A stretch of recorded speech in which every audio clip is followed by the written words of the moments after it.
Hey, oh, it's me, Vicky Marie. And Rocky too. Did you see Rocky then? Oh, big Rocky. Tia, in other words, but we call her Big Rocky as well. Oh, God, she's in the wires. Get out of the wires. Get out of the wires. Don't want her unplugging everything. Anyway, it's me, Vicky Marie, with a glass of cranberry. Haven't had any cranberry for ages. Just felt like it tonight. Anyway, I'm going to light the candle. First thing I'm going to do is light the candle. So remember, the candle is for all that are missing or everyone who's lost. You know, really, this candle is just for,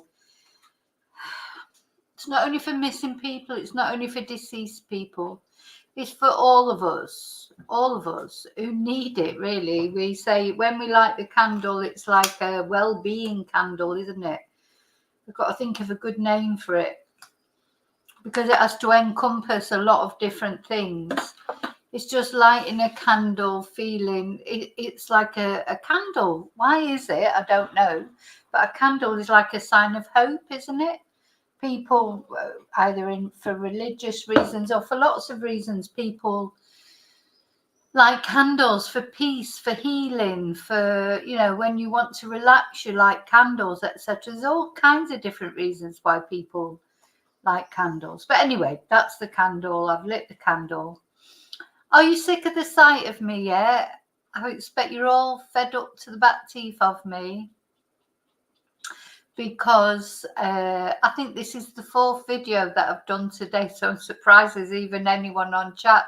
I thought people were going, oh no, not Vicky Marie chats again. Oh my God, have we got to watch another video? But of course it's not obligatory, but you know, I just thought people are going to be thinking, oh God, I'm just sick of the sight of Vicky Marie. Go away, just have a day off. Anyway, first thing I want to say is don't forget to leave your fingerprint on the like button, please. I may leave that up there. You know, sometimes there's things that I don't realise that I can do on here that, you know, anyway, I'm finding new things out all the time. Like I put my little thing up there. I'm not in the mood for twonks today. I'm never in the mood. There isn't a day when I'm in the mood for twonks, but some days twonks are worse than others, aren't they? Some days are special twonky days. I think it depends how you feel, really, doesn't it? Sometimes you can cope with twonks, and sometimes you can't, you know. Anyway, but I just want to say my usual thank yous, and then I am going to take this ticker off the bottom. Thank you for watching, liking, subscribing, being members, buying me Ko-fis, PayPaling or sending super chats. Any way you support my channel, thank you so much. So I can take that off now. Now, of course, if you're not subscribed, why not? Why are you not subscribed? It's completely free to subscribe. And don't forget, if you subscribe, if you want notifications, maybe you don't want notifications, in which case don't press the bell as well, because, you know, notifications can be annoying. Maybe you just like to come on my channel or any channel and just see what new videos there are. Maybe you don't want a notification, especially today. It'll have driven you mad because you will have had 4 notifications. So as I say, I'm probably, you know, persona non grata in most people's households today. It's probably like, oh God, here we go again. But anyway, but thank you if you are subscribed, and if you're not, please think about doing it, and think about liking, leaving your fingerprint on the like button. And the special thanks always go to my members, and also to people who gift memberships. A lot of people gift memberships, which is very kind. And, you know, Members Live is always on a Thursday evening. So tomorrow is Members Live. I haven't decided what we're going to do yet. I've got a few ideas. When I say what we're going to do, I mean what we're going to talk about. And of course, if you're a member, you can use the special emojis. Yeah, hello, everybody's I love these emojis. These emojis were donated by a member, DMV, who designed them for me. And I've got a few more. The more members I get, the more sort of space I get for emojis. So I try and sort of circulate them because I've got lots of others as well. I've got loads, to be honest. And so I try and sort of rotate them. I haven't changed them. I might change them again for tomorrow. I have a little change around. No, so, you know, I see which are the most popular. The candles are always popular. The hearts are always popular. So I try and stick with the most popular ones and also, you know, the most decent ones. So, anyway, I've got lots more. I think what I might do is rotate some that I haven't put on before, put some on that I haven't put on before and see if they're popular. So, and then eventually maybe we'll have a vote someday in the members as to which emojis are the best, you know. Right, okay. Oh yeah, and you know, people buy me Ko-fis or send super stickers. It's so much appreciated. So thank you so much, all of you kind people who go. You know, it's enough. Yeah, Mello, I know you would want that. It's enough to just subscribe and like. It's enough just to watch, to be honest, because that builds up my views. So even those trolls out there who just can't stop watching me, even though they don't, you know, they think they don't like me and they're just watching me to see what I'm up to. Even them, you know, it's great. Even if they put a thumbs down, even if whatever, it's all positive. It's all interaction with the channel. So now that I've done that, I'm going to say hello to everyone. I think I'm going to take this fingerprint off for a while because the banners do get on your nerves. You get on my nerves, so I'm sure they get on your nerves. I'm going to leave up the I am not in the mood for twonks today, though, just to remind everybody that I'm not. Just in case we get any twonks on. Okay, let's say hello to everyone now. Hey, Chumba. Hi. Tina. No naughty step for Tina tonight. She's here on time. I was here on time as well tonight because I've been late a couple of times, which is not good, is it, to be late for your own channel? Hi, David. Hi, Charlie. Oh, chamomile tea. Oh, no, sorry. Chamomile tea just doesn't do it for me. Hi, Mello. Hi, Amethyst.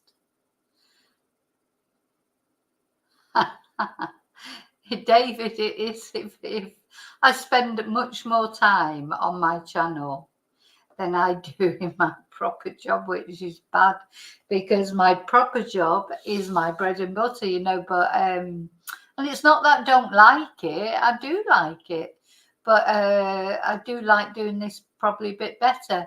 I must be a bit of a masochist because of course it's not all fun and games on here, but I enjoy it. You know, I'm talking about things that I'm interested in with like-minded people.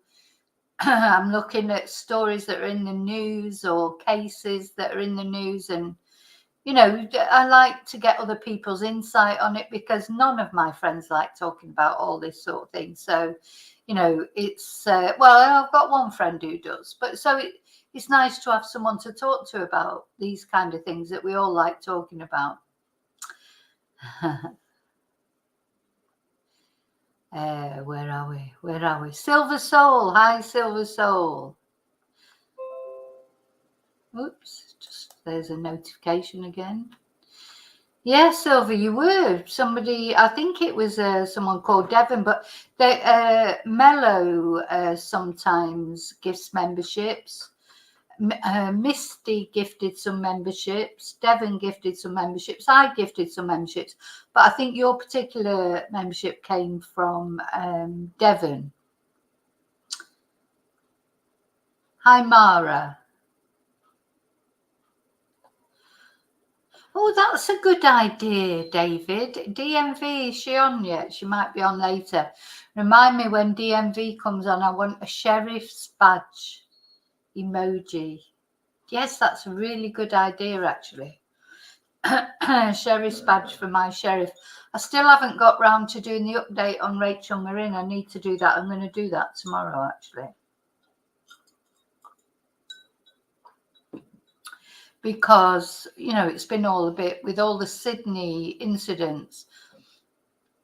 And that's what I'm going to talk about tonight. I'm going to talk about some things that we know now in the aftermath of those incidents, and where Sydney, you know, what happens now. But I tell you, I'm going to talk about it in a very positive way. So the word positives came, you know, we always have to take the positives. There were acts of heroism came out of, especially the shopping centre attacks and everything. So I'm going to try and look at things in a more positive way, you know, some positive results, because positivity does always come out of negativity as well. There's always, as human beings, that's what we have to do, isn't it? Is turn things into positive. It's the same in our everyday life. You know, God, sometimes, well, there's an expression, isn't there? There's a saying, you fall down 4 times, stand up 5. You know, that's it. Every time you fall down, and how many times do we fall down in life? For with various things, and you just have to keep getting up and carrying on. You know, if you've got the opportunity to do that. Anyway, where did I get to? Mara, I think, was the last person. Look, my voice is going. I'm using it too much. Hi, Simon. Oh, Mara. Yeah, again, you will have been it will have either been the recent people that gifted memberships were Devon, Mello, Misty, and me. But I don't know which one was your actual membership. But I'm glad you're happy with it. So it's like, because the thing is, when we gift memberships, we don't know who they're going to go to. They could go to some twonk out there who's just watching, like some hater, and sometimes they do. But, even that doesn't matter, because, they must like me, really. Otherwise, they won't be watching. But sometimes I just imagine them sort of, sat at home like, I hate this channel, but I'm still going to watch it. Because I wouldn't dream of watching a channel that I didn't like. But anyway, there you go. People do. Oh, Charlie, you've not been sleeping well recently. Chamomile tea is supposed to be good for that, isn't it? Doesn't work for me, though. Normal tea works for me. And then, or I go on there's some really good YouTube channels. Sleep Cove is a really good one. And literally, it's like sleep hypnosis. I never get to the end of one of their videos. I just put it on. I sort of relax. It tells you how to relax. I've never got to the end of a video. Oh, Mara's missed the whole Sydney thing completely. Well, all the videos are there, of course. You can still catch up. Hi, Maria.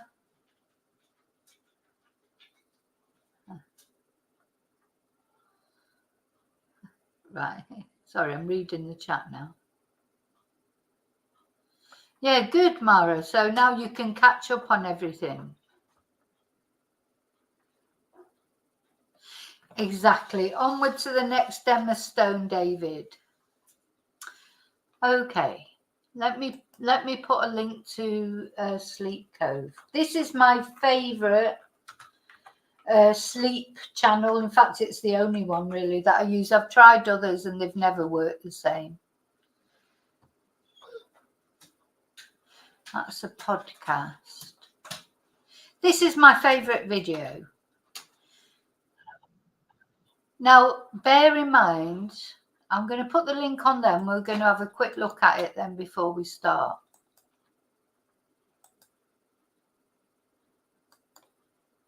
Oh, yeah, Mara. Right, this is the link to... Oh, don't know why it's come up twice. This is the link to the Sleep Cove thing, but I'm going to just show it you. It's easy to find on YouTube. So this is my favorite video. Oh, no, this is the channel. Hang on. Oh, where have all the videos gone? Welcome to Sleep Cove, the podcast and YouTube channel to get a great night's sleep.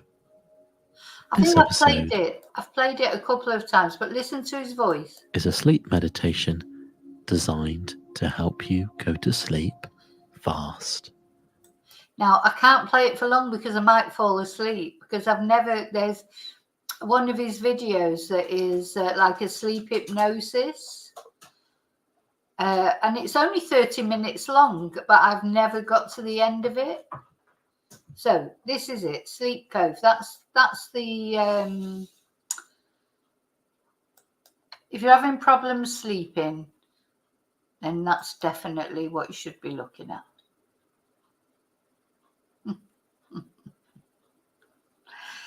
Okay, so we've got lots to talk about, so I'm going to start. I'm going to get on with it now. Some of these videos I recorded earlier. I'm quite getting into that because it's good, because then later when I'm on a live, I can relax a bit, watch the video that I've made earlier on and chat to all you guys. Yeah, we'd all fall asleep. We'd all fall asleep, Mara, wouldn't we, if I played that? Honest to God, it works big time. I found him during COVID, of course, during the lockdowns and everything. I found it really difficult to sleep. It was just worrying about everything. And that's when I found this YouTube channel. And I don't use it as often now because I don't have that many problems sleeping as I used to have. But still, if I do, depends what's going on, doesn't it? What you're worrying about or all that sort of thing. Hi, Heather. Yeah, another night. Oh, I've been looking at necklace making kits and things.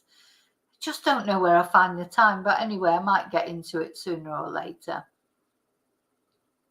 But it'd be worth it for me just to make my own necklaces, because I'll tell you what, they cost a lot of money in where I get them from. I mean, when I say a lot of money, they're not like €100, but might cost €30 for a necklace. And I know that I can make them a lot more cheaply than that, but anyway. Right.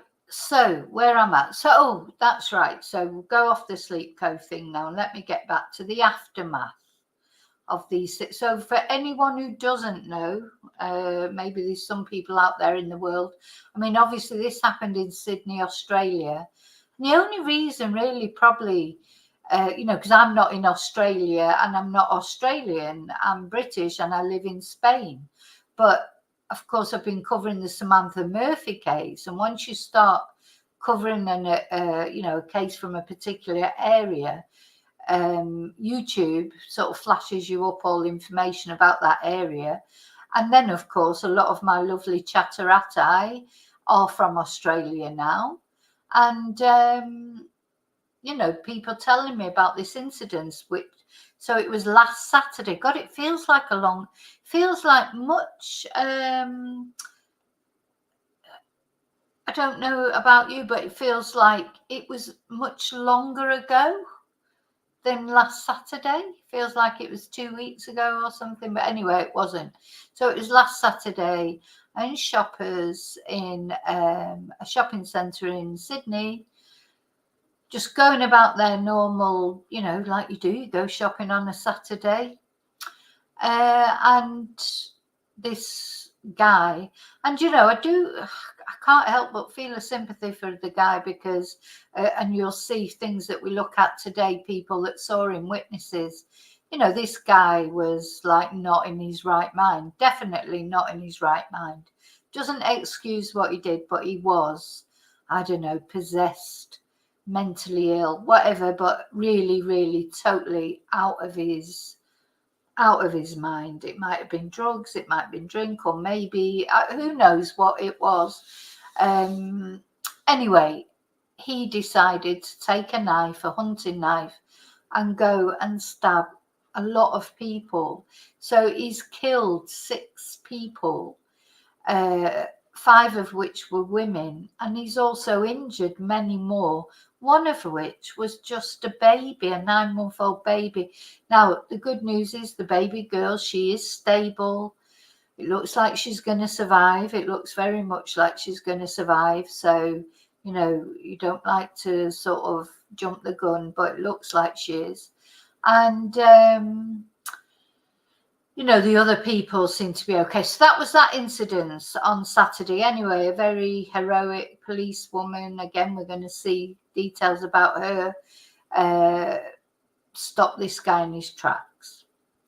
Then, literally just afterwards, there was another incident in a church, of all things, in Sydney, where this has been called terrorist related, because a very young lad, this one, 15, 16 years old, as the priest was giving the service, a very popular priest in this Christian church, Assyrian priest, while he was giving the service and it was being live streamed. This guy has got loads of followers and it was being live streamed all over the world. This young lad just walked to the front and started stabbing this poor priest. And so you can imagine there was bedlam. And anyway, the priest is okay. As soon as the priest could speak, he was praying for the boy. That's the sort of guy this guy is. He's very popular. He's got a very good reputation, you know, and that's why he's so popular on his YouTube, etc. And as soon as he could even speak, he was praying for the boy and calling for peace and, you know, forgiving him. And we're going to look at a little bit of that now. It makes me a little bit emotional because forgiveness is so powerful. You know, when you can forgive someone. I remember watching the Green River Killer, who was a serial killer. I've done a video on him. And when he was listening to his victims' impact statements, of which there were many, you know, from the families of his victims, because he had loads of victims. But the one that stood out the most was one guy, and the one that upset him the most was one guy stood up and said, I forgive you, you know, and he started crying. You know, the actual murderer, you know, forgiveness is potent, it's powerful, it's difficult. It's difficult to forgive, isn't it? But, you know, if you are religious, if you do believe in God, etc., you should forgive. That's the first thing that Jesus says, isn't it? So if you believe in it, you should forgive, but it's difficult. I understand that. Anyway, this priest has forgiven this young lad. So he's 15, 16 years old. Turns out he's had episodes with knives before. He's been in the attention of the police before, though. He, you know, and it seems like they've called it a terrorist attack because some of the things he was saying as he was stabbing this priest were sort of religion related. So,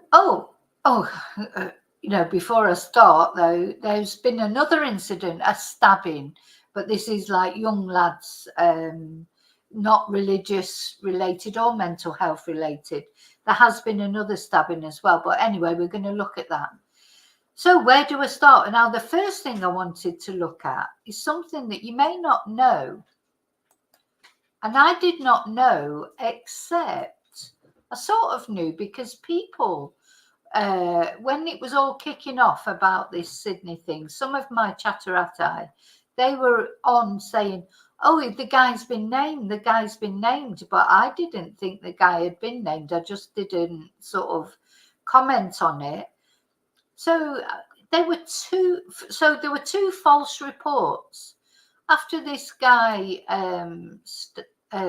went on this rampage around the shopping mall. First of all, everyone was saying it was a Muslim, you know, it was a Islamic terror thing. That a couple of people came on my chat and said that, and I just shut them down straight away because you know, before we know officially, I don't like spreading hate like that or, you know, consternation because, you know, we didn't know. We just didn't know. He did look a little bit Islamic, didn't he? When we saw the footage of him going around the shopping centre. Because he'd been living rough for a while, so he had beard and he was sort of unkempt. But I did think it was strange because he was wearing an Australian football shirt, wasn't he? So I didn't think, to be honest, that a Muslim extremist would be wearing that football shirt. Anyway, of course, it turned out it was a load of rubbish. But people were talking about it, and not the social media. They always blame the social media. It was the mainstream media. Look, the verified Julia Hartley-Brewer. Now, some of you are British, you'll know of her. She's a presenter on Talk TV. She's a horrible woman, in my opinion. I'm sure some people think she's great. I don't know. But she is far right. She's one of these that brews hate. I think she's always talking about things that cause divisions. There's many things that Julia Hartley-Brewer has said that are just horrible. Having said that, the one thing that I did agree with her with, she did come out after during the Nicola Bulley case, when Nicola's medical records were sort of, just put out there, her issues with mental health and menopause were put out there before she'd even been found, when ostensibly she could still have been alive. I think she did come out and talk about that. That's the only thing I've ever agreed with her with. Anyway, she made allegations that it was an Islamic terrorist. She slags off social media left, right and centre. This is what I mean. These people, they criticise social media, and they're the ones that are putting these rumours around. And then the verified account of Britain First, oh, what a surprise, co-founder Paul Golding made similar allegations. So all these allegations had been viewed hundreds of thousands of times. And, it makes me wonder, did it spark off any sort of counterattacks? Like, I don't mean in a big way, but just small things like people having a go at Muslims and things just because of what they'd read. If they're on Britain First and they see them saying that, even just shouting at them saying, oh, see, you've done something else, or whatever.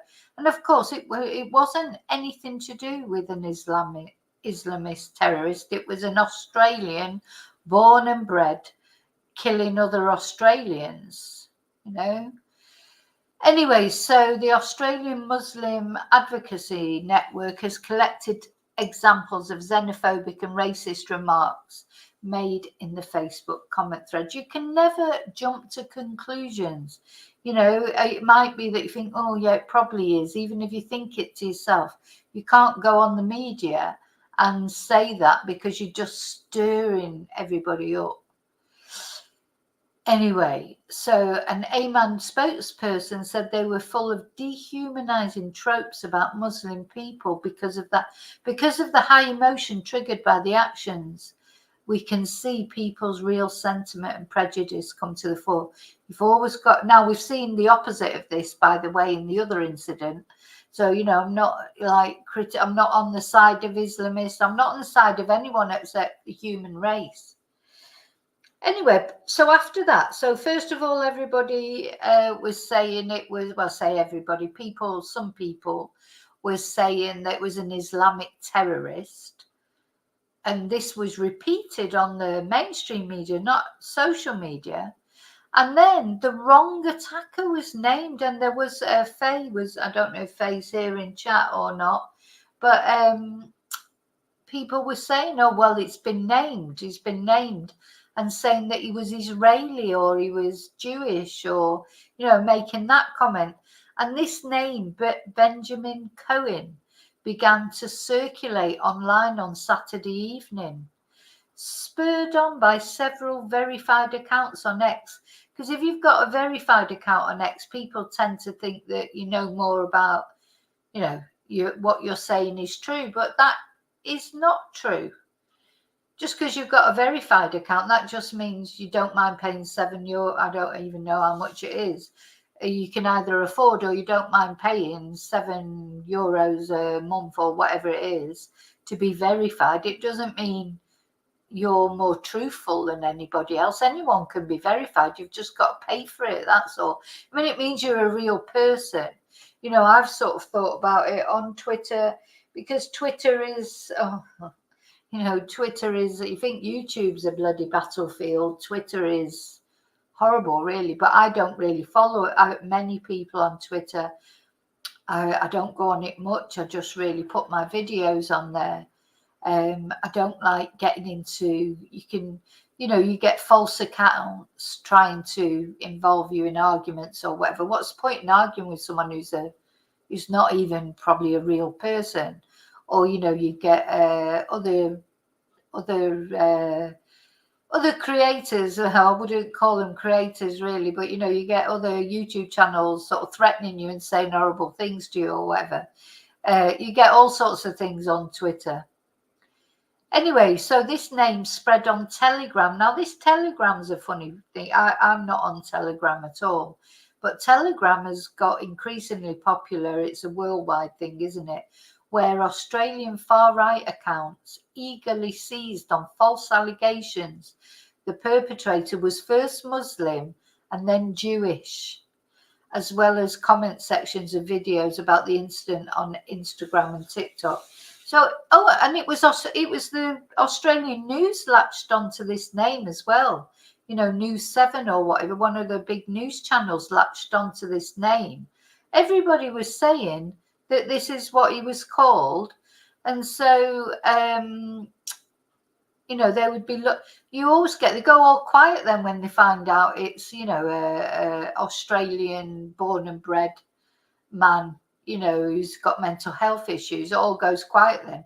They just want to go, it must be Jewish or they must be Muslim. It's just xenophobia and racism. Anyway, so I didn't know about this except that I saw some comments that some of my chatters had put on. So this poor guy, a Sydney man by the name of Benjamin Cohen, his LinkedIn profile was shared on X by accounts falsely claiming he resembled the attacker, and people were attempting apparently to push an agenda and spread hatred. Now, I think it's you, David, isn't it? You've had an experience of that, of false identity. It's like, it must be horrible and everybody's saying that you've done something and you haven't done anything.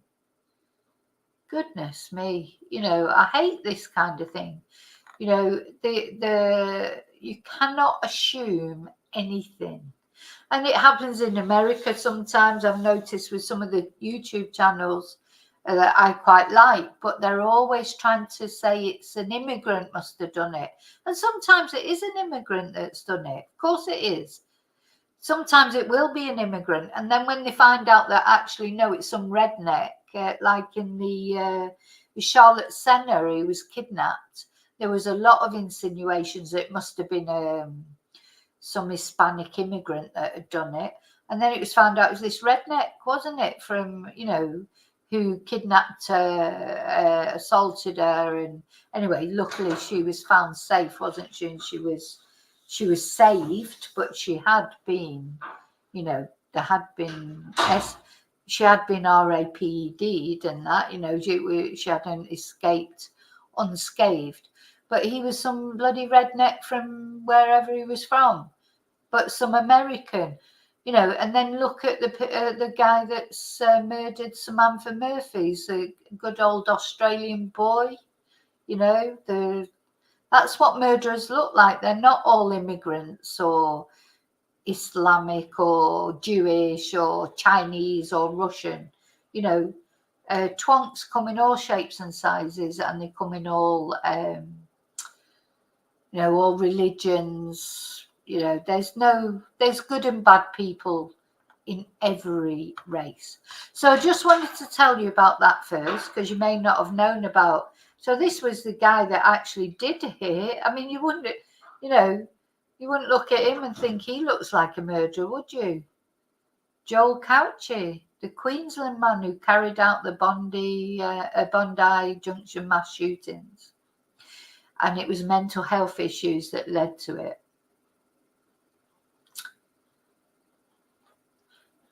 Okay, so I just wanted to tell you about that first. that down.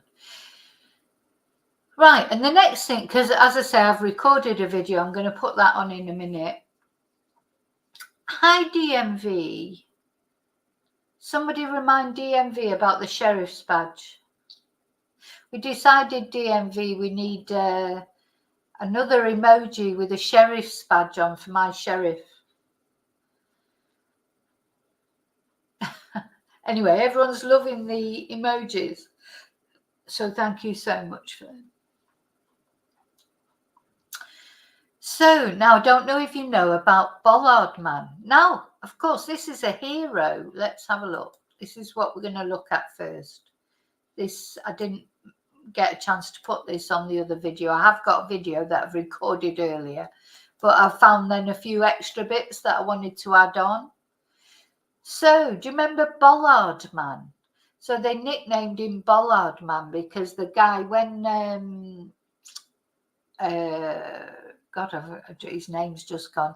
When Joel was coming up the escalator, there was a guy stood there with a bollard stopping him from coming up, wasn't there? He was one of the heroes.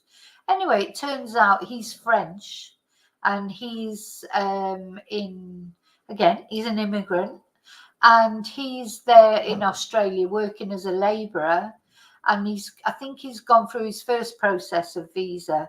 So anyway, he's going to get he's going to be awarded I was going to say custody then. He's going to be awarded citizenship. So actually this isn't, oh yeah. Let's have a look at this. Our country. So I think it's a good call by the... In the heart of Sydney, brought together in prayer. The Governor of New South Wales among the congregation at St Andrew's Cathedral, honouring the 6 people killed in Saturday's attack. Outside the Bondi Junction shopping centre, what started as a few bunches of flowers now stretches down the mall. After running for their lives on Saturday, food retailers were allowed back inside today to collect their stock. My toaster was still on, my oven was still on, there was milk out, the till was open, the iPad. Oh my God, imagine that. So the other thing that we're going to look at as well tonight, just to pause for a minute, is they did reopen the shopping centre yesterday, but not for retail. Like nothing was being sold. It was for a day of reflection. You know, I mean, they have to reopen it.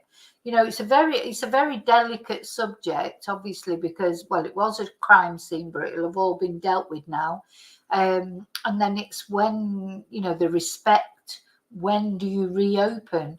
But at the end of the day, people have got their livelihoods, haven't they? People want to go shopping. 2 people are there. You know, so he's saying he's gone there. His electricity was left on, the toaster was on, the milk was out on the side. You know, everything was just left as it was. And these people, they've got livelihoods and they've got businesses to run. So, you know, that is the hard fact of life, that even when tragedies happen, life has to still go on, doesn't it? Pads are out. Today, one of Saturday's heroes has been recognised. French construction worker Damien Guerreau grabbed what he could to stop. Yeah, so remember this. Hang on, let me just go back because I want to pause it. I think we've seen this. Yeah, look. So this guy's trying to come up the escalators and he's stopping him from coming up. I don't know what happened after that. Did he go back down the escalator, or I don't know. But I know that this guy as well, he then later, I think he might have been the one that grabbed the chair, this Bollard man. I think so, but anyway, we'll see, because we're going to watch a couple of videos. Grabbed what he could to stop the attacker in his tracks, earning him the title Bollard Man. Someone who's not a citizen of this country stood bravely at the top of those escalators and stopped this perpetrator. For that, the Prime... I just want to ask something, and I don't want to upset anybody, but is he the Prime Minister? Is he Albanese of Australia. I don't know much about him, but has he got some problem with speaking? Like, I couldn't decide. Is he had a drink, or has he had a stroke or something? He seemed to have some problems with speaking. I noticed it the other day, and I thought maybe he was just tired, because he obviously, you know, this will have been all hectic and everything. But so Maria, what is he like? What is he like? What, he's had a stroke, or does he like a drink? I mean, what, or has he got a speech impediment or something? You know, because I felt a bit guilty, sort of thinking, oh, but I've noticed now every time I've seen him speak, I thought he seems to be speaking a bit strangely. Later. For that, the Prime Minister says he deserves to be an Australian citizen. So this is the guy, this is Bollard Man. He's very handsome, isn't he?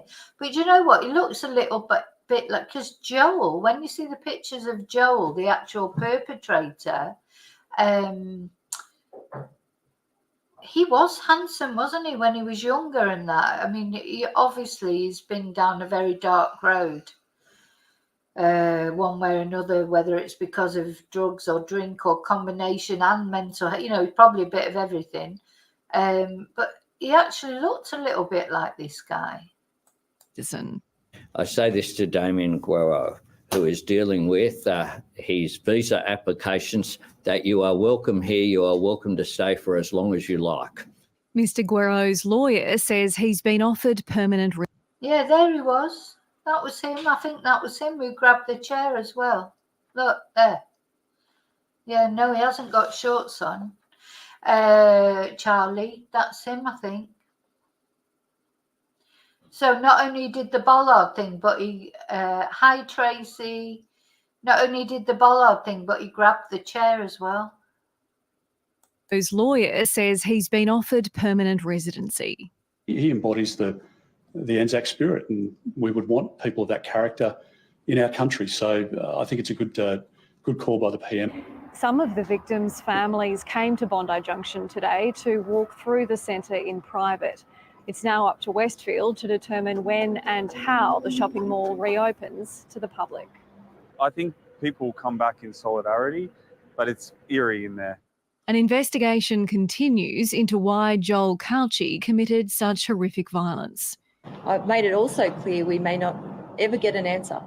A difficult reality for families who will be seeking just that. Isabel Rowe, ABC News, Sydney.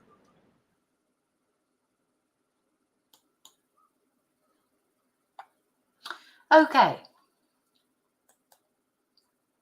So I just wanted to show you that. Oh, right, and something else. I don't know whether to read this, because these are the extra things that I haven't put on the video. I did like a long video, I recorded a long video that I'm going to play, but there was some extra things that I wanted to show you. So I'll show you this as well. I'll show you all the extra things first, and then I'm sure at the end we'll find other things. So we'll be flitting between the two incidents. So going back to the church incident, this boy who committed this incident, he apparently had a knife history before he stabbed this Christian priest. Now, I know they're saying it's a terrorist attack, and it is in a way, but I'd still think it's a mental illness thing as well. Anyway, so an alleged teenage terrorist who police say repeatedly stabbed a Sydney bishop in a horrifying attack that was live streamed on YouTube has been on good behaviour bond for knife-related crimes.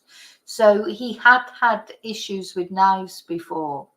So Sky News and ABC report the 15-year-old had been on bail, facing several offences, including possessing a flick knife, stalking and property damage. So he had some issues, didn't he, before this. So I understand why they've declared it a terrorist act, but I think it was really a combination of terrorist and mental health.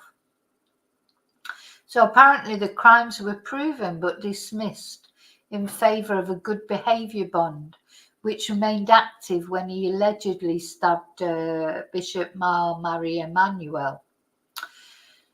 And police have, so Karen Webb, the police commissioner, it was her who decided, wasn't it, that it should be classed as a terrorist act. Hi, Yvonne.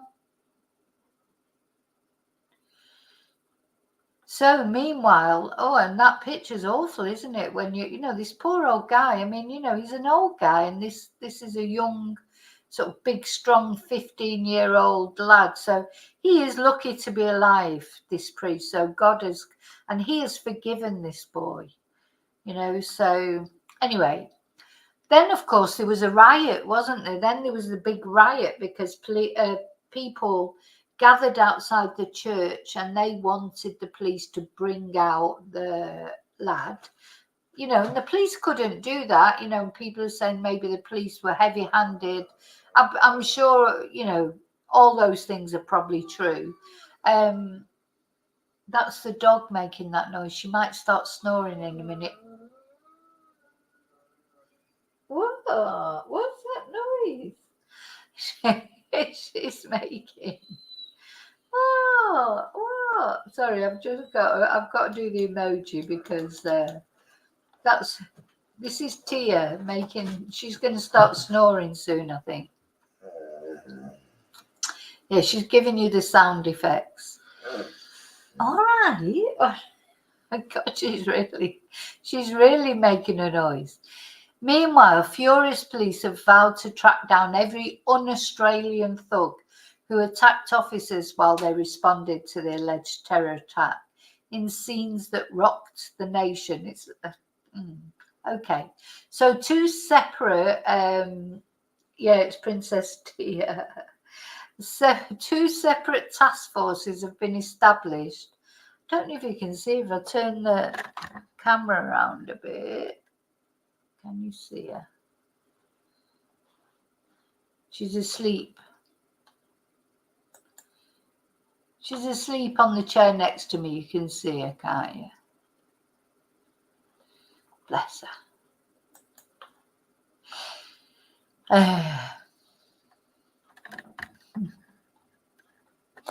She's tired, bless her. So two separate task forces. So think of all those resources that are going on that. You know, whatever the situation, you know, if those people, they shouldn't have done that. We're going to watch some scenes from that. You know, it's very dramatic scenes, very scary scenes. And, you know, it doesn't help, does it, as far as resources are concerned. But anyway, two separate task forces have been established after a 16-year-old male allegedly, well, he definitely did because we saw it on live stream, Bishop Mary Emanuel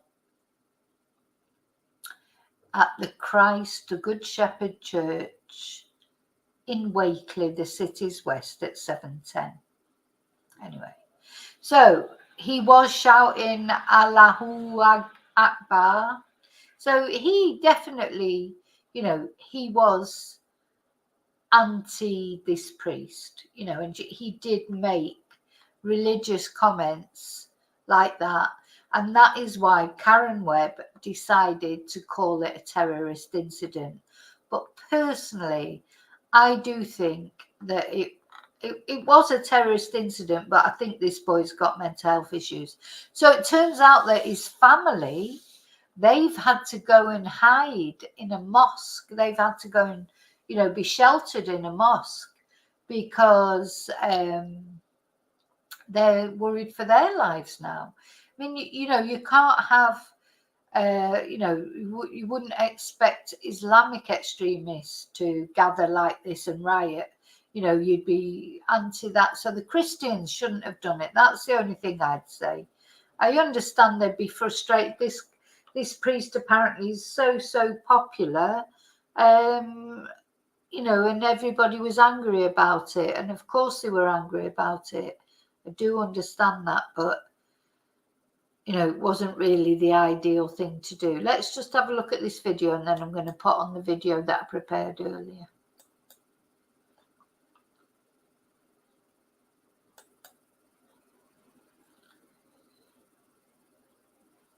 At 1:35 a.m. this morning, after consideration of all the material, I declared that it was a terrorist incident.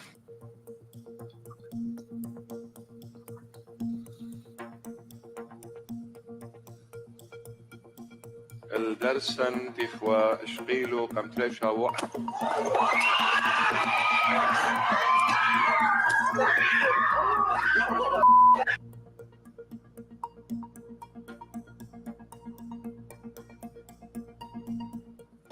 Look, I was extremely excited when I heard that I have 2 weeks to live, because I don't want to stay in this world. No.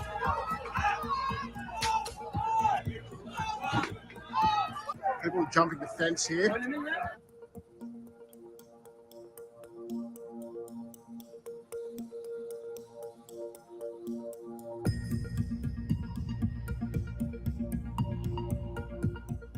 This is a disturbing incident.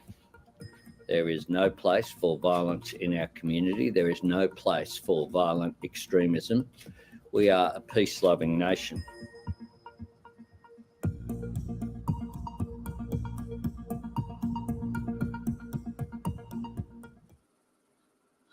Yeah, so no life-threatening injuries, so that's good. But so what happened afterwards was a massive riot, wasn't there? Massive riot afterwards. So that's what we're going to look at now, the video that I prepared earlier.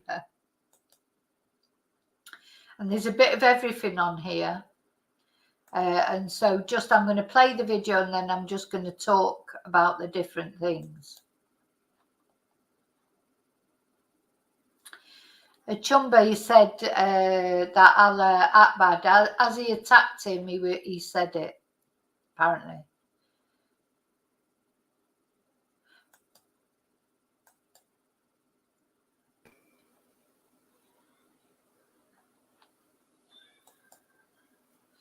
Okay, I'm going to put it on.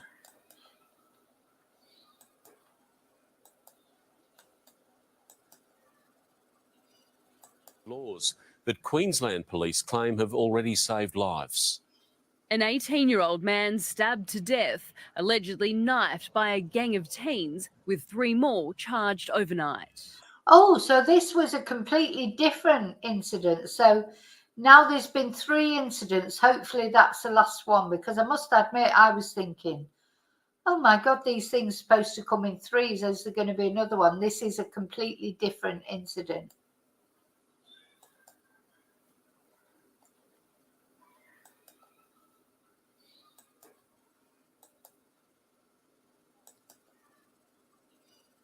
Laws that Queensland police claim have already saved lives. An 18-year-old man stabbed to death, allegedly knifed by a gang of teens, with 3 more charged overnight.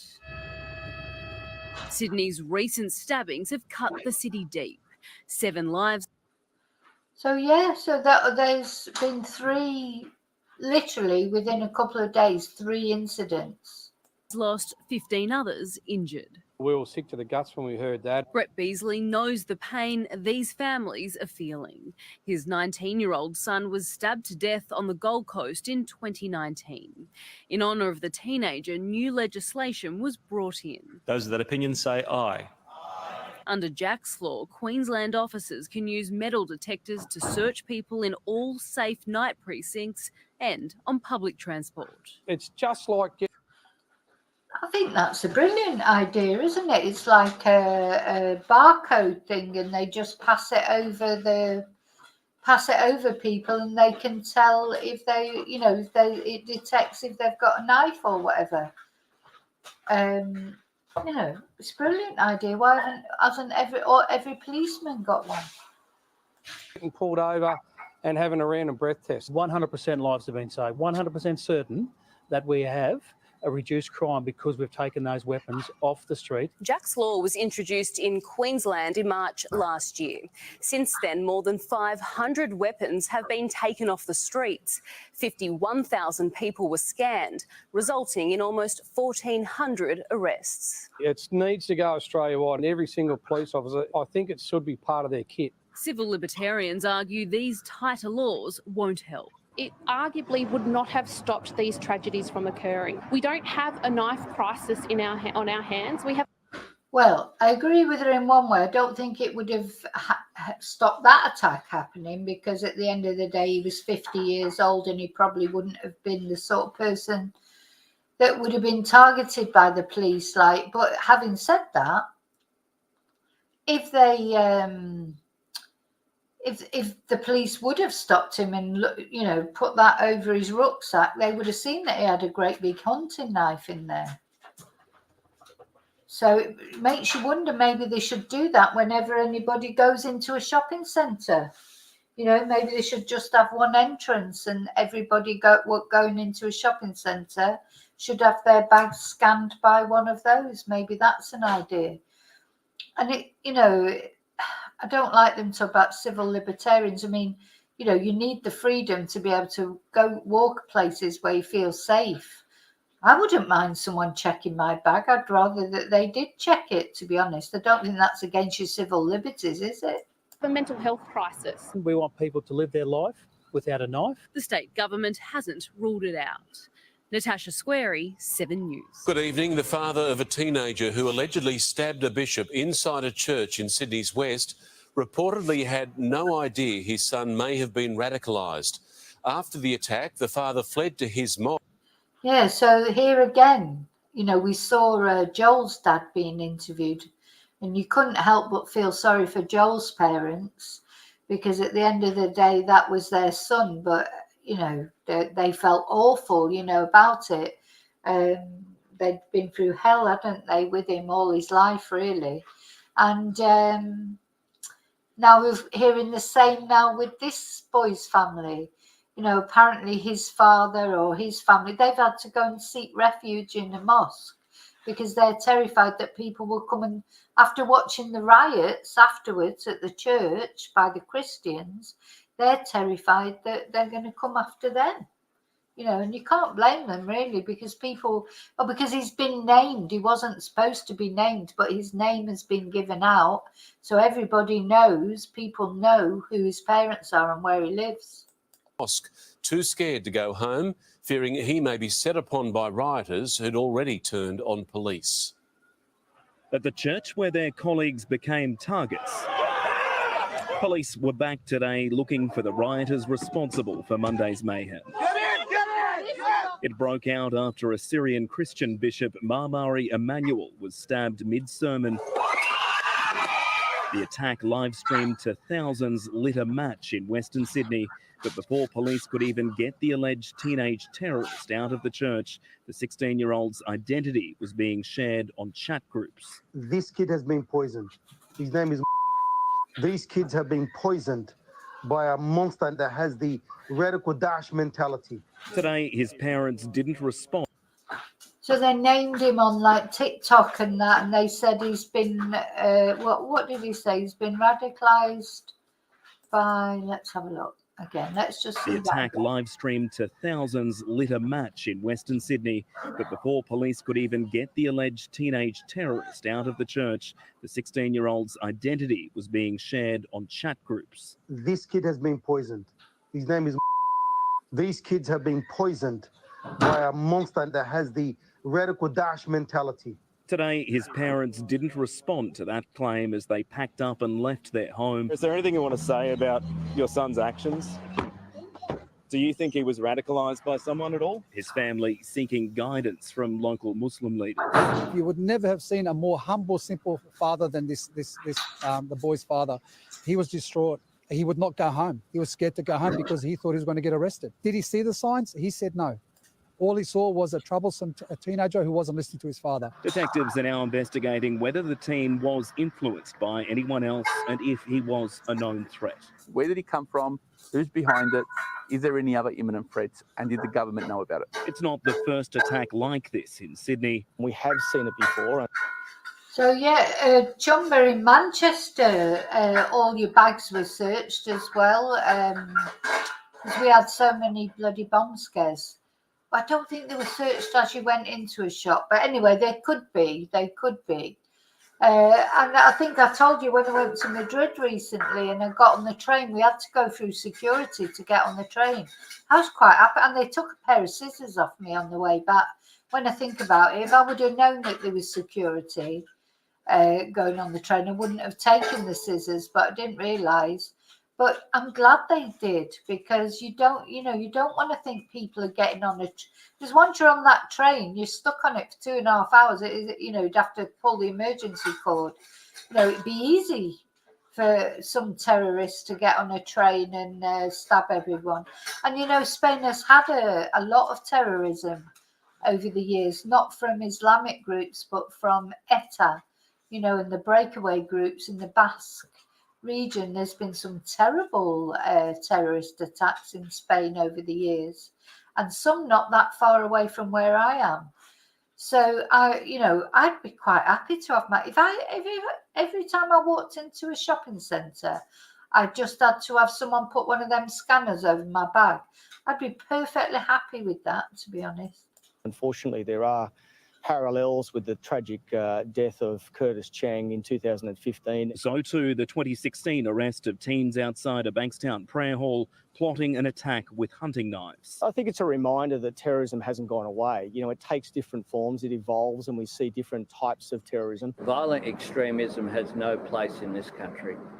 Violence has no place in this country. We have a problem, and we're not denying that we have a problem. We've been begging government for a youth centre. 53-year-old Mari Emanuel's condition is now stable. Other churchgoers injured, all now. Yeah, Charlie, we had those 2 attacks because we were Spain was involved, weren't they, in the Afghan war, or was it the Iraq war or the Afghan war? And Spain just pulled out straight away, didn't they? They didn't mess about. It was just like they had the attacks and that was it. They were out of it. But the attacks you probably don't remember because you're younger, obviously. But when I first came to Spain, the big thing was the ETA attacks. The Basque separatists were big in this area because in the south, because it's a lot of tourism, they were attacking tourist places and police stations. That's where they used to attack. And there was a horrible attack in a school where an ETA terrorist, a woman, literally, they held this school to ransom and the woman blew herself up in front of all the children. That was a terrible attack. But anyway, there is peace now, uneasy peace. I know you've had riots and things like that, but nothing. I don't think you have any bombs anymore from ETA. Released. While the bishop remains here in hospital, his teenage attacker is also still being treated for his injuries and undergoing a mental health assessment. Detectives say charges against him aren't likely for a few days. Officers bolstered by rarely used counter-terrorism powers. We are seeing a trend where it is harder for us to discern when a terrorist attack like this may occur, but I would say that police and our law enforcement officials are very good at this, and I'm confident in their abilities. Now, there is breaking news that's developed on this story in just the past few minutes, and I can reveal that officers have just made their first arrest of one of the alleged rioters involved in Monday night's violence. These are pictures we're bringing you. Oh, so this is quite recent news. So they've just arrested, I just literally videoed this a couple of hours ago. They have made their first arrest over the church riot. They're going to arrest quite a lot of people. When you see the video later of the scene, I mean, it was really, really scary. From the Doonside area where a 19-year-old man was arrested at around 5:30 this afternoon. He is currently on the way to Blacktown Police Station where he will be questioned. 51 police cars were damaged in Monday night's violence by rioters. And while this is the first arrest, police say many more will follow, even vowing to release images of those involved in a bid to track everyone down. Andrew Denny with the very latest from Wakely. Dozens of extra police are keeping watch at places of worship across Sydney tonight to prevent any outbreak of violence. While there's been no further sign of trouble, church and community leaders... Imagine not even feeling safe that you can go to church, I mean, for God's sake, you can't go shopping. You can't go shopping and feel safe because some nutter might be running around with a knife. You can't go to church and feel safe, either Muslim mosque or bloody Christian church or whatever church. You can't, you know, for God's sake, what is wrong with all this? You know, it makes you terrified to go anywhere, to be honest. It really does. You just don't know, do you? Are concerned and praying for another calm night. To the world, it's where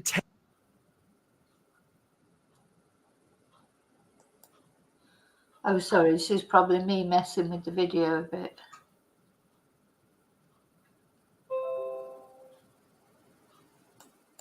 Hero police officer running towards that knife-wielding man moments before she takes him down. And in the picture, 2 men are seen running along with her to help.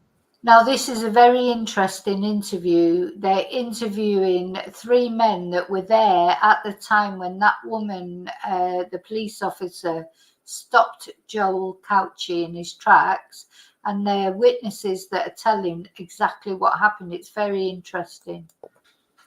I'm going to go live now to one of those men, Ryan Bramble, and his friends Giorgio Di Lorenzo and Nick Torek, who are also there. All 3 men joins us now. Gentlemen, thank you. Ryan, let's start with you. We saw the vision of you there running behind. Just tell us exactly what happened. I was just shopping with my 2 mates, you know. So this guy in the middle, they were all there shopping. These 3 are mates. They were there shopping in the shopping centre. I think they were in Zara. Zara's had quite a few mentions. And this guy, he was one, I think he was the one in the shorts, Charlie, that you were thinking of, that ran behind the policewoman. Zara downstairs. We heard screaming and just all these women and children running, and we thought, like, Yeah, they were running out the doors, so we went towards the commotion. As we went towards the commotion, the bloke walked around the corner and, he was just walking casually with a knife. He looked at me, and like he was only a few metres away from me, sort of just hesitated a little bit and kept going. And then a second after that, the police ran in off the street.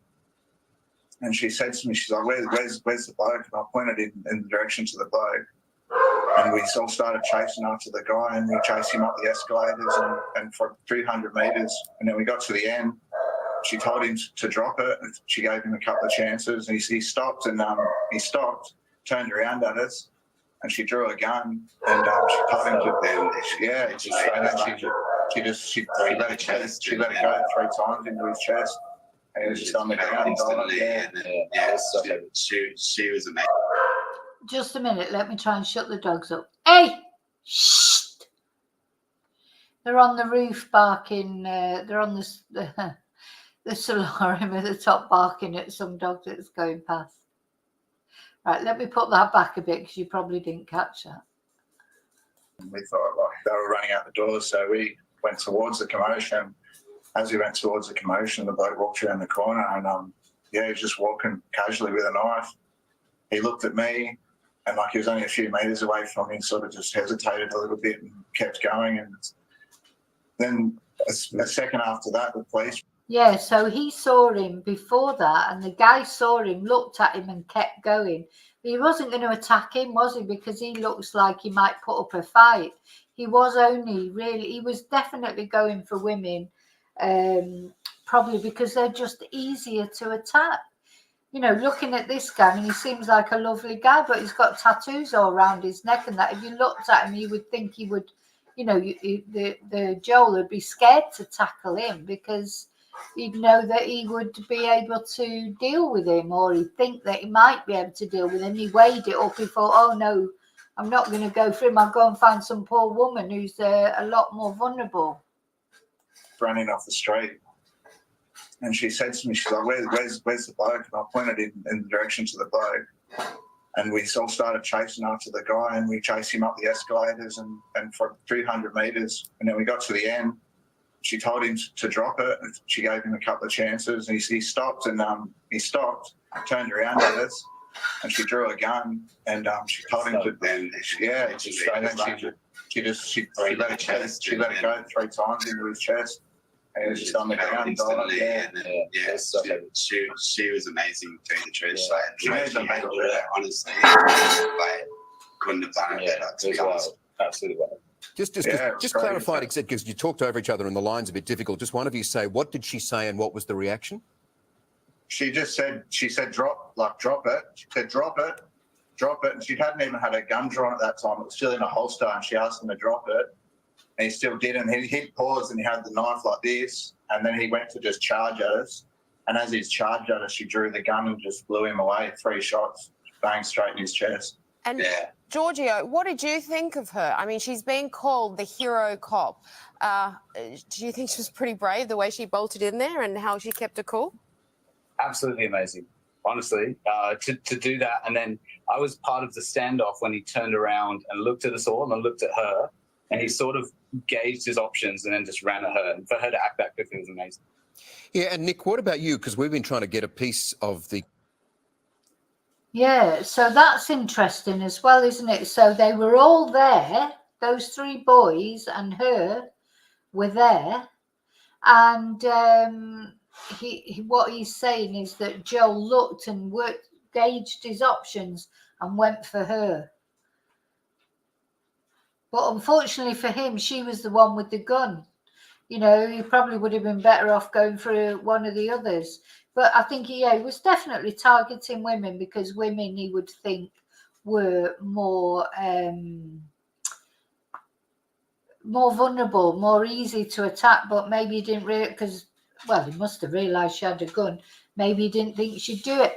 Maybe he wanted her to do it, because, I do feel maybe, some people do this suicide by cop, don't they? They go out deliberately to get shot because maybe he just didn't want to live anymore, but he didn't know how to do it. And then those lads said he was so skinny, and he was in a bad way. He definitely was in a bad way.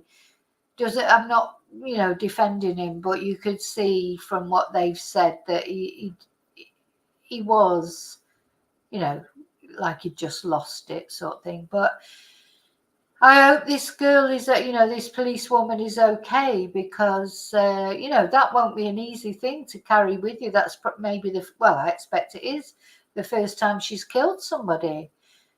She's, even though that's what she's been trained to do, still and even though of the things he'd done and knowing, because she already knew that there were people dead. Even knowing all that, it still would be pretty scary, wouldn't it? Or pretty traumatic to know that you have taken someone's life, even though it is a twonk's life. The whole thing is sad. Anyway, I expect she's getting treatment, like counselling, etc. And, nobody, even his own parents don't blame her for what she did. So, everyone's saying she's a hero, but it will have been traumatic for her, of course. Character, or piece together this person's character. Were any words said? Demeanour, help us fill in that picture. Well, yeah, I just feel he was completely unhinged. He was just lost the plot, because when I was in Zara just buying clothes, and there was a point where he comes to the front of the shop, and he just looks at everyone in Zara and kind of threatens them, but doesn't go in. And then there's like a moment where he was just scratching his head with the knife, and nobody was home. And then from that point, he ran up the escalators, and then that's when that was a strange thing he said as well. He said there was a point when he was just looking out the window and scratching his head with the knife. Do you think he was thinking, what the hell am I doing? Or where do I go next? Or was he looking out to see who looked like who'd be easy to kill next? But literally looked out the window and scratched his head with the knife. Oh my God. Bloody hell. The other cop came, and then before you know it, there's a group of us just chasing him, and it goes all the way around the corner. His eyes were black; they were jet black. Like he wasn't there in the head. He was. I don't know what, and he was really skinny and just he didn't look healthy, and he was And he didn't say anything at any stage when you were not the whole time. No, didn't say a word. Did it look to you like he was deliberately trying to target women, or was that just the people who It were was easy? random. I think it was really random. It looked like to me he was just trying to target people that were weaker than him. Yeah, because women, children, old people, anybody that was weaker than him. Because he did. He looked at us. He looked at me, and he had a second thought and kept going. He didn't. Any guy that was there, like you can see in the other footage, the guy with the cap on, he went up to him, and anybody that was a bit of a threat to him, he just didn't go with it. He just went to someone else on the way. And that's what it seemed like. Yeah. Giorgio, the detective inspector, we were told, and if you could clarify this, it would help some of the reporting, that in the seconds after this person was shot, a number of shots fired, that the detective inspector then at the very least knelt down and tried to, I don't know, it was reported that CPR was attempted, but could you tell us accurately what happened? Most definitely CPR was attempted, but there was just sort of blood coming out of everywhere. Like it didn't actually, there was no point in doing it whatsoever. He was dead. He was dead before he hit the ground. Yeah. It was completely it was not good to watch, to be honest. Yeah. And what was the composure of the police officer after she shot him? She was calm. She was shaking. She had adrenaline pumping. She was shaking. I said to her, congratulations, well done. She was shaking. She could barely talk. She was awesome, but the professionalism from her was unreal. She just came in off the street by herself, just took charge, said, "Where is he?"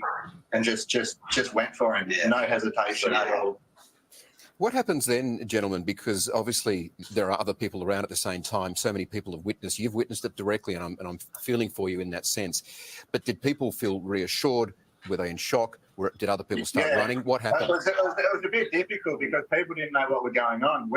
We were there, so we knew the subject was gone. He was dead, so there was no more threat. But the rest of the Senate, the alarm was going off. Everybody thought there was a wild gunman running around shooting other people. There was multiple people. It was a terrorist attack. We actually got outside and we did. Yeah, just going back to, sorry, I just popped out for a bathroom break then. I was gone for a couple of minutes. Yeah, what they're saying about those jet black eyes, that's definitely a sign of psychosis or, madness or possession or whatever. Quite often people will say, oh, God, their eyes were black. And that was, I think I said in another video, that was what the Carol Durant, who escaped Ted Bundy, I think one of the only survivors of Ted Bundy, she said his eyes were black. And he had blue eyes. He's quite an attractive guy, Ted Bundy. There's something about him in his eyes, especially very blue. And yet she said his eyes were black. He'd killed people. I thought it was just a loony running around with a knife. Yeah. Oh, goodness me. So you weren't aware of that? We didn't know anybody had died. And we got outside and there was 20 ambulances there. And we looked, why are all these ambulances? What's going on? Yeah, that's the thing. So they didn't actually even know that he had killed anyone by then. They just knew he was running around with a knife, but they did not know anything, that anyone was dead until they came out and saw all the bloody ambulances and what have you. So, that must have been like, so when he was shot like that, that would have been even more a shock until they found out as well, because the policewoman did know that he had murdered people or stabbed people. So, she just so did the right thing. Unfortunately, there was just nothing else she could do. She told him to drop it. I think they said she told him a couple of times to drop it. He didn't. He looked at them all. He evaluated his options and he lunged for her. What else could she do? She is a definite heroine. He killed all those people first, and that's when we were in Zara, and he walked around the corner, and he was by himself. Everybody had bailed and scattered from him. He walked around the corner, and he was just walking with a knife. And so after he killed everybody, that's when we saw him. Well, sorry, Angela, to that point then, and this is crucial, given the state that you saw him in, do you believe he would have then gone on to continue attacking? Oh, he would have carried on until he just dropped, wouldn't he? Well, as he did. you know, he would have carried on until somebody stopped him, which is exactly what happened. And I agree, Heather. Russell Brand's eyes are mad, aren't they? And sometimes his eyes, you can see the pupils go. Could be drug induced as well. I don't know. You know, Ted Bundy quite liked to drink. I don't think he was a drug taker, but he got, you know, the other thing that Carol Deronge said about him, which made her suspicious, because, you know, he'd said he was a policeman and he told her that a car had been broken into and he had to take her to the local police station. And there were a few things made her suspicious, one of which was the fact he had a Volkswagen Beetle, and she was thinking, oh, is this really a police car? But also his smell of alcohol. So she did smell alcohol on his breath. Thank God, you know, luckily for her, she was, and then his eyes went black and he just sort of changed. So anyway, yeah. So going back, so these three guys are very important witnesses, aren't they? You know, it's very interesting to hear their first-hand testimony. 100%. He was looking for his next victim. He was just walking around looking for his next person. But what's odd is he had plenty of opportunity to attack multiple people. He was only a few metres away from us, but he didn't. He didn't, which is like you say. I don't understand the mentality behind it, but yeah, so no idea the motive, just from the sounds of it, completely unhinged. So just to explain, so from what you're saying, when you gave chase, you didn't realise that he had hurt anyone. So were you just running to sort of help the police officer? But then once you realised that he'd been on this, you know, awful trail of violence, I mean, what were you thinking then? Like, you could have put your life on the line. I chased him with the police officer because she was by herself, just purely to back her up. And the guy had a knife. At the end of the day, the guy had a knife, and there was a group of us. And if we really wanted to, he was by himself with a knife. You know, it's not like he had a gun at the end of the day. There's enough chairs and stuff. I'm sure that if he attacked the police officer and God forbid something happens. I don't know why somebody didn't stop him before this. When I don't know. I wasn't there when he killed the other people. But I'm quite upset that it wasn't stopped before this. Well, it looks like some people tried, because we saw the bloke with the bollard on the escalator, which must have happened in the sequence of events before. There's a lot of strong men in there. I'm in Zara, and there's a bunch of big boys everywhere, and everyone just scatters like mouse. And I'm like, what's going on here? If the bloke's got a knife, not a gun. It wasn't a gun. I feel like something had to happen, and that was just the instinct to just help the police officer and chase up. To be perfectly honest with you, to answer your question, after we thought he died, and we thought the threat was good. We were all happy. We didn't know he killed people before that. So when we got outside and we discovered that, and all the ambulances kept coming, we kind of went down on it. We were like, very lucky. How lucky we were that. I basically didn't confront him, but it was literally a few metres away from him, and he walked straight.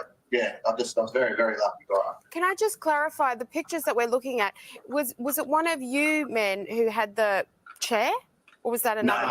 No, that's me in the footage. I'm running with another guy. So as we were running with the police officer, he picked up the chair as we were running along from a cafe or something. Yeah. Hey, Nick, was a great idea. Nick, just take us back to that moment that you described from inside the Zara store, because I find that quite haunting.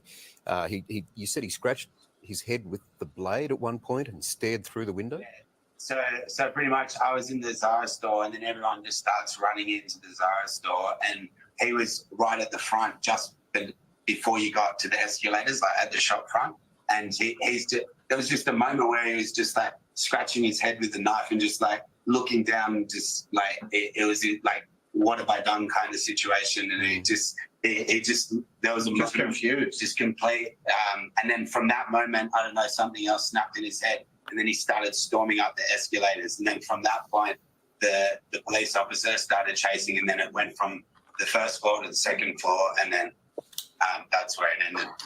And Ryan, at the end there, where it ended, you described a little bit about the state of the detective inspector. She's done an incredible thing. She's prevented him from going on to attack more people, but obviously shaken, a lot of adrenaline going through her system. Did other officers then arrive to help her, to assist her in that moment then? Yeah, that's right. She shot the bloke, killed him down, put him in the recovery position, and then the knife was under his chest because he fell on top of the knife and sort of on his arms. She flicked the knife out towards me. The knife flicked out to the side, and Lara Croft, remember, that's what I named her right from the start. That's what she reminds me of. And it is like poetic justice. You know, this guy supposedly, you know, according to his dad, had a thing about women. You know, he felt all he wanted was a girlfriend, bless him, but he couldn't find one because he had no social skills. This is what his dad said. And then he ended up being a male escort, apparently for men and women. And then, of course, he went on that rampage that day and he killed 5 women. And then it was a woman that stopped him in his tracks. So it's sort of poetic justice, really, isn't it? she put him in the recovery position, and that's when the other 2 officers ran around the corner and then sort of took over from her, and she stood up, and I said to her, well done, you know, thank you for saving her life. And she was just shaking, just full on, like adrenaline pumping and hectic. Yeah, well, good on you as well for racing in behind her, and all of you for taking a bit of action at the moment that you saw you could, even though you weren't aware at the time that people had died before you. We very much appreciate you talking to you, because it's filled in some important parts of this story as well and made it a lot more accurate as well. You know, these boys, I mean, they're so sweet, aren't they? But it just shows you can't go by appearances, can you? Because this guy's got all his tattoos and his arm sleeve and his neck tattoos around his neck. But he seems like a really decent bloke. You just cannot tell by appearances. Appearances are so deceptive, aren't they? They really, really are. You know... Whereas the pictures of Joel, well, certainly when he was younger, you know, he did look, you know, he's not had the best. So the past couple of months have been really bad for him. But, you know, when you see pictures of him when he was younger, he was handsome. And, you know, what happened to him? It is a shame. It is a shame. It's a shame for everyone, because mental health affects everybody. Mental health needs some more attention, doesn't it? Because, you know, Joel shouldn't have gone off and done those things. You just wish it could have been avoided somehow. We thank you for having a chat to us today, and gentlemen, good on you for what you did there. You are heroes, very brave, running towards it. Thank you so much for having her back. You're well said there, Angela, too, for having her back as well, which is part of the motive of why they raced in to help as well. Just extraordinary. Of all the things that we've heard over the past 24 hours, those 3 gentlemen's first-hand account of it all gives a real picture of what this attacker was doing, his state of mind, the fact that there were no words. Nothing was being spoken at all, and this stare, they said his eyes were black. Yeah, and just sort of dead and soulless, you can imagine. And I also thought, just takes you back. We talk about heroes, we talk about this hero cop and how amazing what she... Oh, and that's just reminded me of, you know, talking about mental health. And because, you know, apparently Joel was on tablets, so he was schizophrenic. And he was on tablets, and the tablets were working, and he was doing okay. And any of you that know anybody who's got mental health issues, maybe even yourself, this is a common thing. That, you know, they go for help, they get medication, they get better. And then once they start feeling better, they say things like, oh, I don't need these tablets anymore because I feel great, you know, and trying to get through to them that the reason they feel great is because of the medication. And if they stop taking the medication, they're not going to feel great anymore. That is so difficult, I think, with people with mental health issues. Because they really do think, you know, and it's not, you know, it's not them. I mean, I think we all do it up to a point. When I was smoking, I mean, I haven't smoked for years now, but when I was smoking, every year I would get bronchitis. Every single winter I would get bronchitis, and I would stop smoking, or, you know, while I had bronchitis. And then as soon as I started feeling better, I would start smoking again. And then before you knew it, I'd have bronchitis again. You know, so people do it not only with mental health, with all sorts of things. Once we start to feel better, we stop taking the tablets, or we stop doing what was making us ill. You know, if alcohol makes you gives you a bad hangover, so you stop drinking, and then a few days later or a few weeks later you feel great, and so you go out and drink a load of alcohol again, and then you feel like shit again the next day. That is what people do. And so, but with mental health, of course, especially with schizophrenia, which is a very serious condition. So what is the answer to that? How, you know, I know someone personally who literally, because their family member had stopped taking their medication, they started putting it in their tea, because they just they knew they would stop taking it, and once they stopped taking the medication, they were going to be ill again, mentally ill again. So they started putting the medication in their tea. Now, of course, that's an offence. I mean, if they would have ever been found out for that, I mean, luckily that situation is resolved now. But if it would have been found out that they were doing that, they would have been prosecuted, because it's illegal to do that. You know, once someone's an adult, you can't make them take their medication. But you know, they were at their wits' end. They were at the end of their tether. And anyway, it's resolved now, that situation. But I'm trying to explain. So this apparently is what Joel had done. Stopped taking his medication. Probably felt great and thought, I don't need tablets. I'm fine. Nothing wrong with me. You know, and this, I don't know what the answer to that is, because personally, I think, you know, they you know, do you make somebody take something even though they don't want to? Because it's, you know, it's led to this, really, isn't it? In a way, you could think him not taking his medication has led to this incident. And how brave she was. But when you hear how he described her afterwards, like, obviously she shot him, he was dead, she was trying to perform CPR on this person who just committed carnage, and yet was just shaking and couldn't even speak. Like, so much emotion. You can't overstate how difficult and emotional that is for her. And flicking the knife away just in case. Yeah. You know, even though as the men said there, he was clearly dead when he hit the ground. But extraordinary, just extraordinary. We thank them for talking to. Good afternoon. Westfield Bondi Junction is set to reopen 5 days after the stabbing attack that shocked the nation. Tomorrow, the shopping centre will be a place for community reflection and mourning, and then trade will resume from Friday. There will be no retail trade tomorrow. Instead, the centre will be open for members of the community to visit the centre, to walk through the centre, to pay their respects.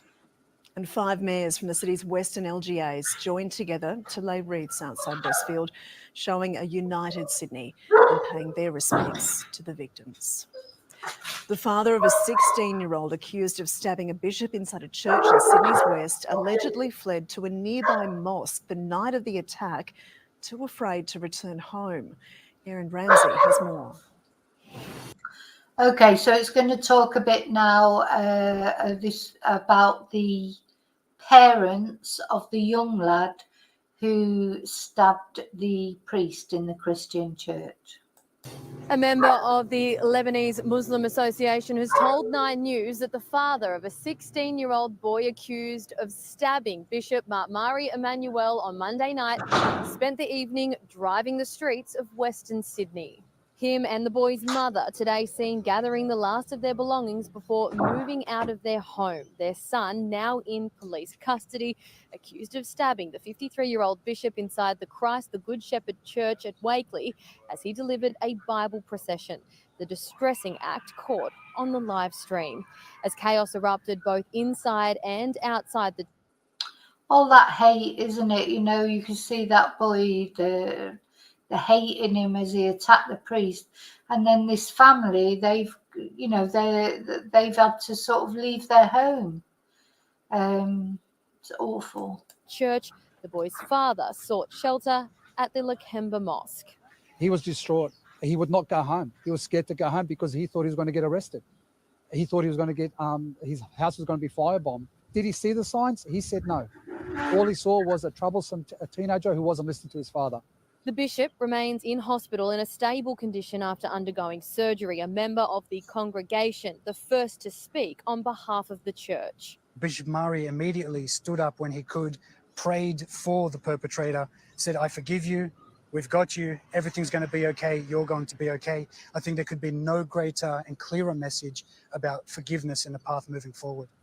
The community is still coming to terms with the incident. There has been mixed emotions outside the church, both at a vigil held last night and today. Please open the church, please, soon, to come and everyone to pray. Investigators visited the church site today, which remains closed to the public. The combined counter-terrorism investigation continues. Charges are yet to be laid. A detained Iranian man arguing the High Court for his release into the community says he'd rather be sent to Gaza than back to Iran. Our political reporter Eliza Edwards has this update. Good afternoon. It started as a peaceful nighttime prayer service and ended in terror. A Christian leader stabbed multiple times by a 16-year-old boy while giving a sermon at the altar of Christ the Good Shepherd Church in Wakely in our west. The entire incident streamed online.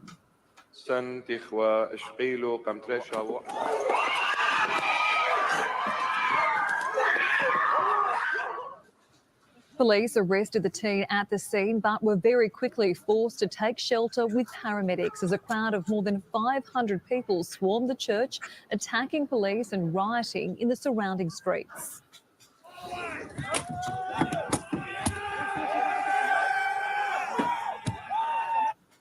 The attack prompting the New South Wales Police Commissioner to declare the event an act of terror.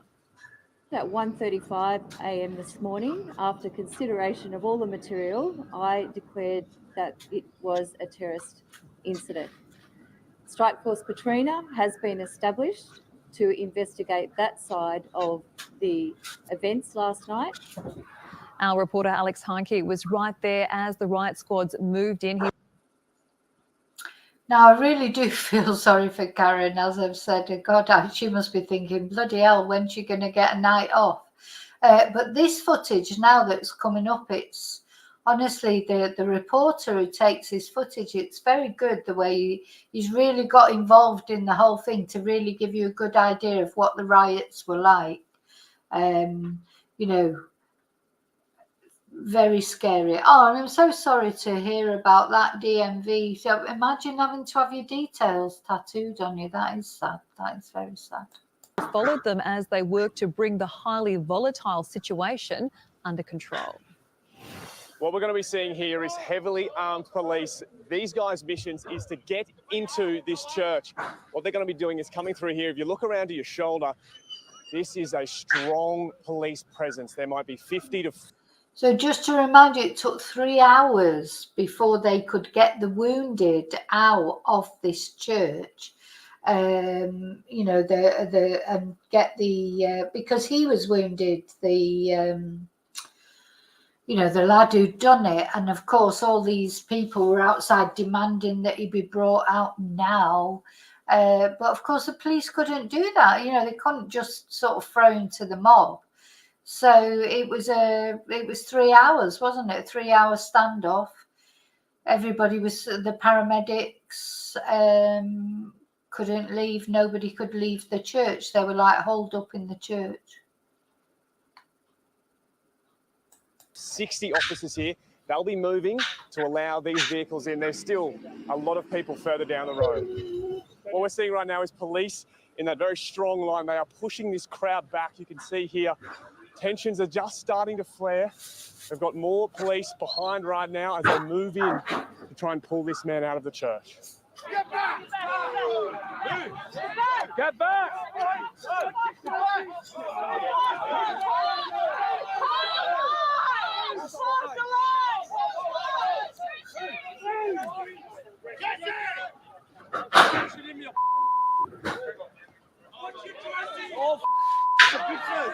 Here they go again. They're moving further down the street now.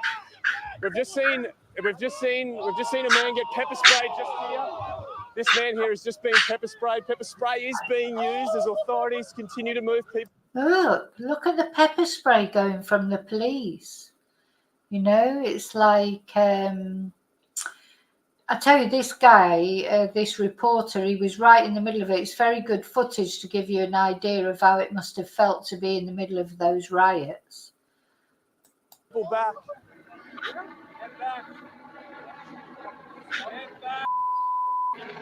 I just got pepper sprayed. They came in force. They started hitting us with the baton. They pepper sprayed us. When you heard about what happened, what was going through your mind? Just sadness, man, to be honest, sadness. It's one of our main priests as well. So, yeah, man, it's upsetting. What we've just seen there is the person that was trapped inside the church has now been whisked away. There was a police escort in front of them and the ambulance followed behind. We're seeing some more vehicles now leave as that police line behind us remains strong. If you're just coming with me in here, this is maybe the third or fourth at least police vehicle that we've spotted, and just have a look at some of the damage. You can see there's glass inside. That whole window has been smashed. I mean, they made some terrible damage. I mean, don't forget, it's the taxpayer that has to pay for all this. You know, all this damage to police vehicles and that. If you live in Australia, in Sydney, and you're paying your taxes or whatever, you're paying for all this. You know, because 10 vehicles were written off completely. You know, 10 police vehicles that have to be replaced. And who's paying for that? Well, who pays for the police? The taxpayer pays for the police. In the back as well, just watch your feet, because we've got glass inside, we've got glass on the ground. There are several police vehicles that appear to have been smashed, to have been hit by this crowd, this mob that was coming through. Yeah, because unfortunately, as you say, BF, some people, they do just love all that. You know, if they hear there's like a riot going on, they'll just go and join in just for the hell of it. You know, some people are like that. But I think there was real high feelings. Obviously, this priest was very, very popular. And that attack was live streamed over social media. And of course, then probably social media does facilitate mobs like that. You know, it'll have gone around social media in a flash. Oh, come on, let's get down to the church, sort this out. And they'll all have been down there. And then the police probably were a bit heavy-handed. But to be honest, from what I can see about this, they needed to be heavy-handed to try and get control. The police have to take control. They had to get, you can't just, you know, that boy, 15, 16 years old, what were they supposed to do? Just sort of throw him out, like, you know, say, oh, go on, do what you want with him. Can you imagine what that mob would have done to him? You know, so, you know, oh, hi, Maggie. Don't say that, blank faces. Live streaming will be banned one day. Yeah, it probably will be. Anyway, we better make as many live streams as we can while we can still do it. The streets being eventually pushed back by authorities. There would have to be at least 40 to 50 police cars here.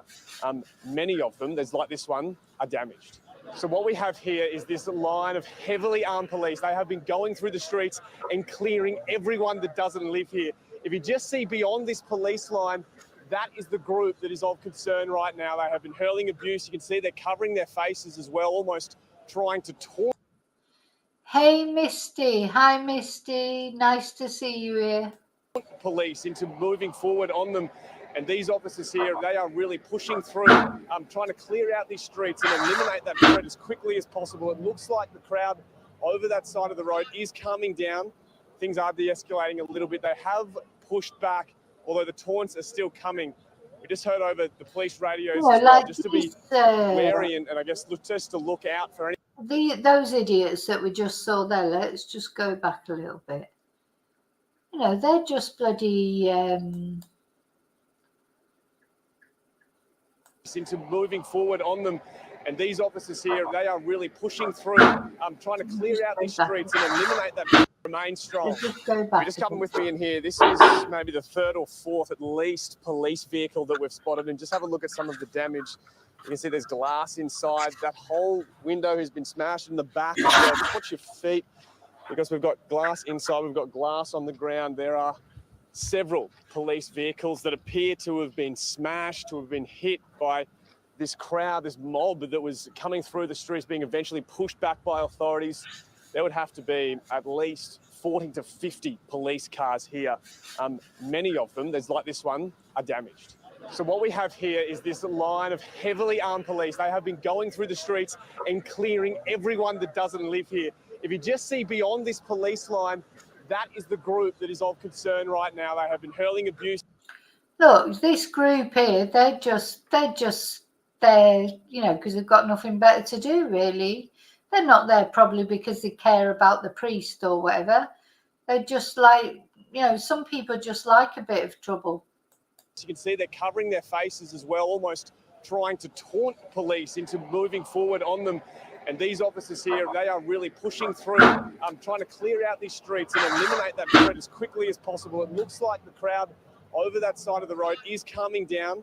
Things are de-escalating a little bit. They have pushed back, although the taunts are still coming.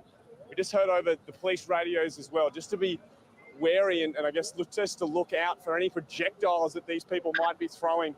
But at this stage, the standoff is very much on. So police have just moved up one last time. We're just going to watch our feet here. Look at them. They're on the street now. This is one of the main roads through this suburb, and they are clearing out everyone. There are cars still on the road. Here comes a police officer down the sidewalk. More. I love this guy. He's just like right in the thick of it, running along with it. The cameras are running, the police there. He's certainly in the thick of it. Officers jumping out from there. There is a vehicle here we're just going to watch out for. But what they're doing is pushing this group further and further back, trying to disperse them. We're going to go and take a closer look. You can see that the riot squad have shut down one of these main roads. There is traffic, civilians in those vehicles. Some of them are turning around and simply driving the other way. They are going to be moving. Do you think this is good coverage? Because, you know, you hear that there's a riot and whatever, and you can't imagine what it's like. But this is the video that I've watched that made me feel more like, you know, you're actually there. Back down in a second. They've just opened up, and they're going to let some of this traffic through. Right, 18. Well, we've made it to the church, which is really the epicenter of this event. I just want to show you some of the damage that we've seen. This is just one police car that has been smashed. The back there and the side windows as well. The panels beaten. Have a look at the damage to the front as well. We've seen bricks on the street. We've seen logs. It seems like they were using really anything they could get their hands on. There's more windows being smashed at the front. Big chips out of this vehicle. We've just seen the police dog now being deployed just up the road there. And obviously still a very heavy police presence at the church. There are ambulances inside. There are dozens and dozens of police officers as well. The road really is a mess. There's rocks, there's pebbles, there's glass. This is an incredible scene. Another police vehicle just parked up in driveways. We've lost count of how many police vehicles we've seen. This was a huge response, and right there, here it is. We're basically at the church where all of this started. Erin Ramsey is outside the church in Wakeley, where leaders and locals are trying to calm community tensions. The Christ the Good Shepherd Church here in Wakeley in Sydney's West still very much remains an active crime scene. Detectives and forensic teams still collecting evidence. Meanwhile, the community is still reeling from the chaos that erupted here last night. Members of the church, first and foremost, concerned about the welfare. Premier, welcome to 7:30. Thanks, Sarah. What information led the police to declare the attack in Wakeley last night a terrorist incident? Well, the New South Wales Police Commissioner made that determination. Actually, I stopped this video because I'm not sure. I think I'll get picked up for copyright on this because it's like a morning TV. Like the news places, they don't mind you, you know, the news YouTube channels, etc. They don't normally mind you using their coverage because it's, you know, at the end of the day, it's attention for their news channel. They don't seem to pick you up for copyright. Well, having said that, I'll probably get picked up for copyright.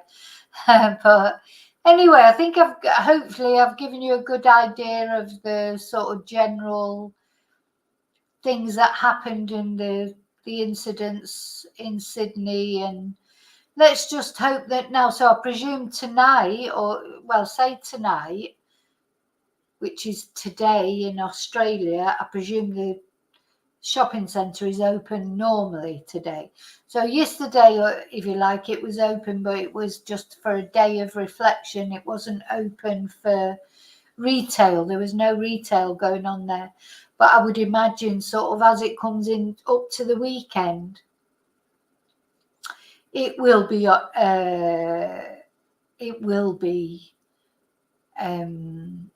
open, you know, to the public again coming up to the weekend. You know, it's those, as I was saying earlier, the people that have got businesses there, they need to earn a living. People want to go shopping. It's got to open sooner or later. If the police have finished with it, then, you know, it's hopefully, it's just hopefully the dawning, a new dawn now. Let's hope. Let's hope that's it for Sydney. You know, for all these things. All these stabbings, terrible. Hey, let's do some candles because I'm going to go in a minute.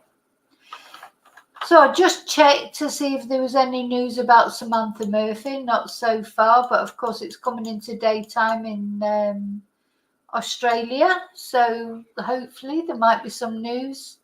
But whatever, I'll be back to. There's always something to talk about. There's always a case to talk about. I want to do a bit of a recap on Rachel Marin. Because that's still not been solved. There's so many different cases to talk about, so I'll be back soon. Oh, it's lovely to see the candles. Look, it really is lovely to see those candles. Look. Oh, it's lovely, and the hearts and everything. Oh, it's been so lovely. Anyway, so as always, thank you for being here with me. I'm going to go now. I'm going to have some toast and then I'm going to go to bed. So remember, those of you who can't sleep, remember to try Sleep Cove. If my voice don't put you to sleep, sometimes my voice puts people to sleep. So you could try sort of like putting one of my playlists on and just listening to me talking a load of rubbish. Or you could actually go on to Sleep Cove, and that is actual hypnosis. Oh, look, all the emojis, all the emojis.